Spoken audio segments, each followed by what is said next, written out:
We back. This is live from Brooklyn, USA, Planet Brooklyn. This is Jazz, one of your hosts from the Rhythm and the Rebels show. I'm here with Amerigo Gazaway, Wally Clark, and we are Gummy Soul. All right, we're doing this interview. Actually, my little brother put me on to you. The first thing that I saw was the Fela Soul. How did you originally come up with the idea to do that project? Fela Soul, man, it just kind of it was an idea I had. You know, I had the idea for the title way before the project actually came into fruition, and so you know I thought it was a dope title, and then I forgot about it for like 6 months or something, and then like 6 months later, I was sitting down making a beat one day, and I just started humming the melody from Fela Kuti song. And so I grabbed the De La Soul acapella, threw it on top, and then kind of remembered the whole premise of Fela Soul. And from there, you know, it just kind of evolved. And you know, after about like a month, you know, I had like a whole album's worth. So, how many songs did you have? Did you cut it down to a certain amount of tracks, or what actually made you pick the certain tracks that you did? Because De La Soul has a large library. It's interesting. It actually kind of depends on what acapellas you can find on the internet. You know, an acapella is like the raw vocal track without any instrumental underneath. And, you know, those are kind of difficult to find. So we were just, you know, me and this guy were just hunting for De La Soul acapellas, you know, trying to find anything we could. And so, you know, that kind of determines like which tracks you're going to remix. And so, you know, it kind of limited us in that sense. But there was some joint, you know, Break of Dawn, like we were able to find that acapella, like some real old school joints, and you know, some of the newer joints as well. So, all right, two quick questions. Both of you guys worked on the project together? It was actually I produced the project. Okay. This is my partner in crime. He's Wally Clark. We run the label Gummy Soul, Gummy Soul Records. So both of you guys are from Tennessee? Yeah, both from Nashville. What made you get into Fela? I'm not even gonna ask the De La part. What made you get into Fela? 'Cause I know your father was a jazz artist. My father's a jazz trumpet player, and so you know, I've always been exposed to different types of world music and records. You know, I grew up spending summers with him, just like messing around with old samplers and records, and going to shows and touring with him. So it just kind of rubbed off on me. And then you know, Fela Kuti is just you know, it's a lot of brass and like funky rhythms, and it's the type of stuff I'm drawn to, really.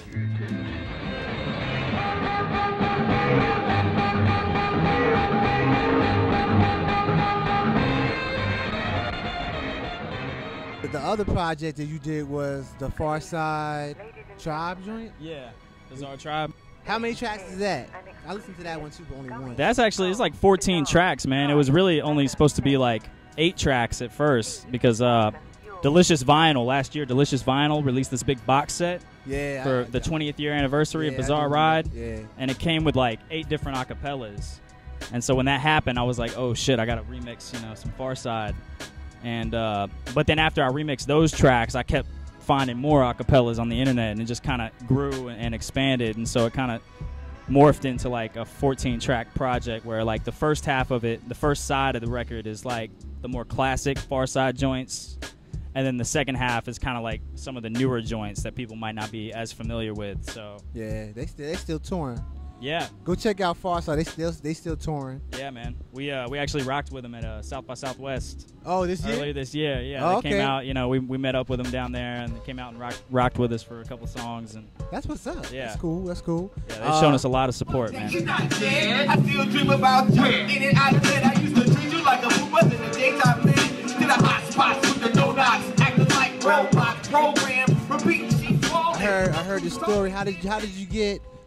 Isn't your mixtapes available on OK Player?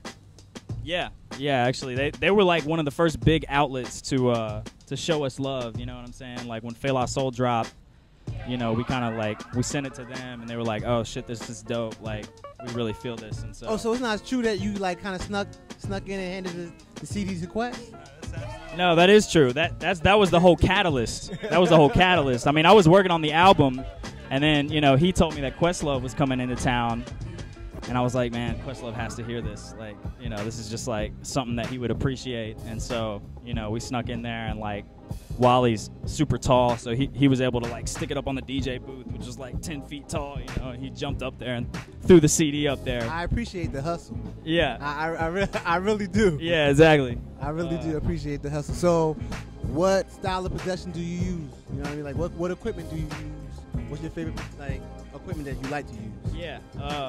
Right now I'm using Ableton Live, which is kind of one of the dopest audio programs on the market right now. If you're not using Ableton Live, you really need to check it out. Go download it because it's one of the illest programs out right now. We also use, I use Reason for a lot of sequencing and drum stuff, but mostly Ableton Live for like the arrangement, of the tracks, and like, it allows you to stretch things in a way that wasn't possible like 5 years ago. So it allows you to be a lot more creative with the music.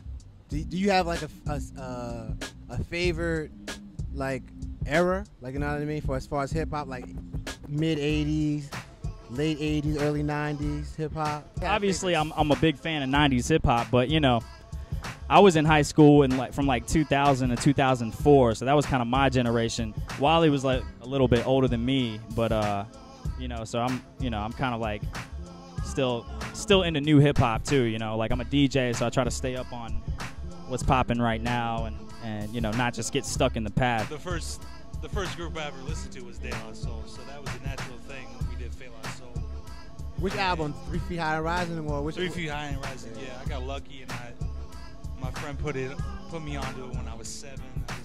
Yeah, that's if you want to start somewhere, that's a good place to start. Yeah, exactly. Like I caught it really nicely, and then his brother's a couple years older than me, so when he went to college, I kind of assumed the big brother role, filled in some of the gaps for him. But yeah, I mean, it's just all, we're huge Wu heads. That's where the name Gummy Soul comes from, is from Wallabies. That's why I'm Wally Clark. All right. How many Wallies do you have? Shit. There was yeah, I know, like. It's the Wally King. There's little spots down and around the South that have like discount shoe stores where I was getting them for like 30 a pop. And so I got, 40, 50 pair or something, I don't know. I cop them whenever I can. I can't drop the 140, but plenty. Oh, you got a shot? Get the shot of the Wallies. Exactly. Unnecessary amounts. I peeped that. Yeah, so like. Makes sense. Any of that shit, like, I had a background in radio, so like I kept up with it all throughout the 2000s looking for underground shit, so I made the transition into like Raucous and like all the underground shit, but like pretty much anything from 89 on is our bread and butter. What newcomers are out there right now that you like, that you kind of feeling in any genre of music? It doesn't matter. Honestly, I've been feeling like a lot of disco type stuff, like the new Daft Punk or like Chromeo, Cherub, like groups like that. Like, I don't know, I've been kind of getting off into this disco phase and getting in. Yeah, trying to find party records and stuff, but it's actually sample or just to listen to? Both. I kind of want to start making some of that stuff, but also, I just enjoy it. Any of the Truth and Soul, which is based out of Brooklyn, I do believe, but they make modern soul music, just like Lee Fields, Charles Bradley, like. Oh yeah. They do wonderful new soul music. As far as rap concerns, I'm a huge Action Bronson fan. Yeah, I'm a fan of Action. Rock Marciano is my favorite right Rocky, now. shouts to Rocky. Yeah, I mean, the beautiful thing about hip hop is that we get to listen to all kinds of shit, you know what I mean? Like, we get off into just listening to some Russian rock or some Brazilian or whatever, records we kind of come up on, and that's the beauty of hip hop, is that we get to really experience every single type of genre, just trying to, find inspiration and everything. That's why I like the 90s, all the samples, the late 80s and early, because I'm way older than you guys, but the late 80s, even the mid 80s, but all the sampling, sampling kind of like the jazz samples that the Tribe Called Quest used made me more interested in jazz. Absolutely. Like, you know what I mean? That's the whole, that was my whole love, part of the love for hip hop besides lyricism. Well, and that's a big part of like what we advocate as far with our music is that we want to bring knowledge of the benefits of sampling to people and what it does, because we have been highly influenced and our musical knowledge has just grown in our pursuit of records and what's been sampling. Exactly. It's opened our whole minds up to a whole world of music that we wouldn't have got. Hip-hop can really, to us, encapsulate any form of music in the past, really. Yeah. That's the beauty and essence of hip-hop. Absolutely. You know what I mean? Reaching back to bring something forward, to bring it to new generations. Even though samples kind of went to the wayside for a whole different reasons. Hopefully it comes back. Well, no matter what, we're not stopping.